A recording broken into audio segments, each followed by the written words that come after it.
KineMaster open ചെയ്യാം. Create new ഒരു പുതിയ പ്രോജക്റ്റിനായി ഇവിടെ ക്ലിക്ക് ചെയ്യുക. ഇവയിൽ നിന്നും 9:16 എന്ന ഈ ആസ്പെക്ട് റേഷ്യോ സെലക്ട് ചെയ്ത് ക്രിയേറ്റ് കൊടുക്കുക. നിങ്ങളുടെ ഇമേജ് ഫോൾഡറിൽ നിന്നും വീഡിയോയ്ക്ക് വേണ്ട ഇമേജുകളെല്ലാം ഒന്നൊന്നായി ഓപ്പൺ ചെയ്യുക. ഇവിടെ 6 ഇമേജുകളാണ് നാം ഓപ്പൺ ചെയ്തിട്ടുള്ളത്.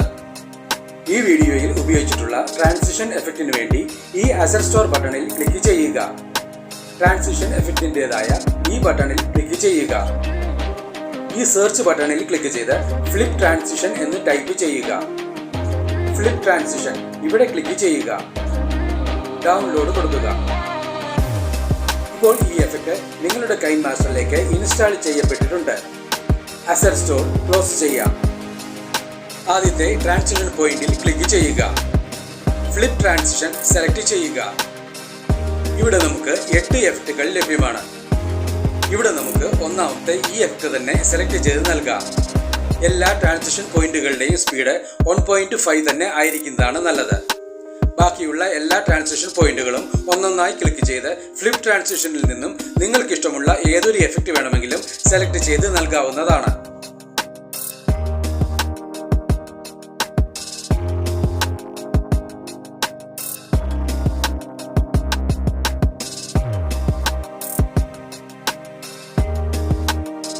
ഇവിടെ എല്ലാ ട്രാൻസിഷൻ പോയിന്റുകളിലേക്കും വേണ്ട എഫക്റ്റുകളും നൽകി കഴിഞ്ഞിട്ടുണ്ട്. നിങ്ങൾക്ക് ലഭ്യമായിട്ടുള്ള പാർട്ടിക്കിൾ വീഡിയോ ടെംപ്ലേറ്റ് ഓപ്പൺ ചെയ്യുക. ഇതിനായി ഡിസ്ക്രിപ്ഷൻ ബോക്സ് കാണുക. ഓപ്ഷൻ ബാറിൽ നിന്നും സ്പ്ലിറ്റ് സ്ക്രീൻ സെലക്ട് ചെയ്യുക. റെക്ടാംഗിൾ കൊടുക്കുക. ഓപ്ഷൻ ബാറിൽ നിന്നും ബ്ലെൻഡിംഗ് സെലക്ട് ചെയ്യുക. ഇവയിൽ നിന്നും ബ്ലെൻഡിംഗ് ഒപ്പാസിറ്റിയായി സ്ക്രീൻ സെലക്ട് ചെയ്യുക. വീഡിയോയ്ക്ക് വേണ്ട PNG ഫോർമാറ്റിലുള്ള ഒരു ബോർഡർ ലൈൻ ഓപ്പൺ ചെയ്യുക. ഇതിനായി ഡിസ്ക്രിപ്ഷൻ ബോക്സ് കാണുക. സ്പ്ലിറ്റ് സ്ക്രീൻ സെലക്ട് ചെയ്യുക. റെക്ടാംഗിൾ കൊടുക്കുക. ഇപ്പോൾ ബോർഡർ ലൈൻ സ്ക്രീനിന് ചുറ്റുമായി നമുക്ക് വേണ്ട രീതിയിലേക്ക് മാറിയിട്ടുണ്ട്. ടൈം ലൈനിൽ നിന്നും ഈ ലെയറിന്റെ ഡ്യൂറേഷനും മുകളിലത്തെ ലെയറുകൾക്ക് സമമായി വെക്കുക. ഈ ഓഡിയോ ഓപ്ഷനിൽ ക്ലിക്ക് ചെയ്ത് വീഡിയോയ്ക്ക് വേണ്ട ഒരു ബാക്ക്ഗ്രൗണ്ട് മ്യൂസിക് സെലക്ട് ചെയ്യുക. ഇവിടെ നമുക്ക് ഈ മ്യൂസിക് സെലക്ട് ചെയ്യാം. ഈ പ്ലസ് സിംബലിൽ ക്ലിക്ക് ചെയ്ത് സെലക്ട് ചെയ്ത മ്യൂസിക് ടൈം ലൈനിലേക്ക് ആഡ് ചെയ്യുക. ടൈം ലൈനിലുള്ള എല്ലാ ലെയറുകളുടെയും ഡ്യൂറേഷൻ ഒരുപോലെ തന്നെ ആയിരിക്കുവാൻ പ്രത്യേകം ശ്രദ്ധിക്കുക.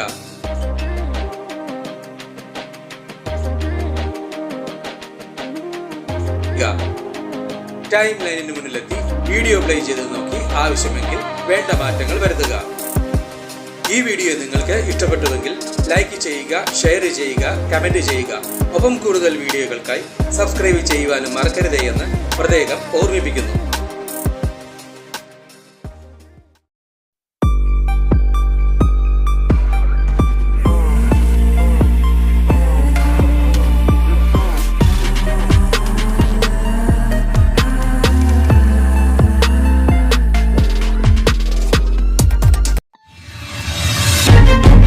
Thank you.